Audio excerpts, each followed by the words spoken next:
কমিউনিস্টকে যদি সরিয়ে আসতে পারি, তাহলে যে কোনো পার্টি যদি এই ধরনের তারা যদি ব্যবহার করে এবং গায়ের জোর দেওয়ার চেষ্টা করে, মানুষের কণ্ঠরোধ করার চেষ্টা করে, তাহলে তো কোনো অবস্থায় সেটা বরদাস্ত করা যায় না।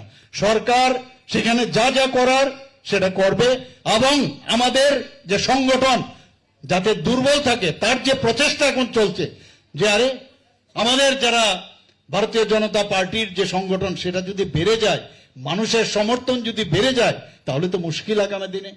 তাহলে সেখানে মারদাঙ্গা করো, ভয় ভীতি দেখাও, সেখানে বাইক বাহিনী বের করো, এই তো রাজনীতি। কিন্তু আমি আবার বারবার বলছি, বারবার আমি বলার চেষ্টা করছি, রাজনীতির মতো যদি করা যায়, দ্যাটস ফাইন, আমরা তাহলে তাকে আমাদের সহাবস্থান সেইভাবেই থাকবে। কিন্তু যদি দেখা যায় রাজনীতি নামে নানাভাবে কৌশল অবলম্বন করে আমাদের উপর প্রেশার আনা হচ্ছে, সরকারের কালিমালিপ্ত করা হচ্ছে, পার্টির কালিমালিপ্ত করা হয়েছে, সেটা কিন্তু কোনো অবস্থায় আমরা বরদাস্ত করবো না বন্ধুগণ।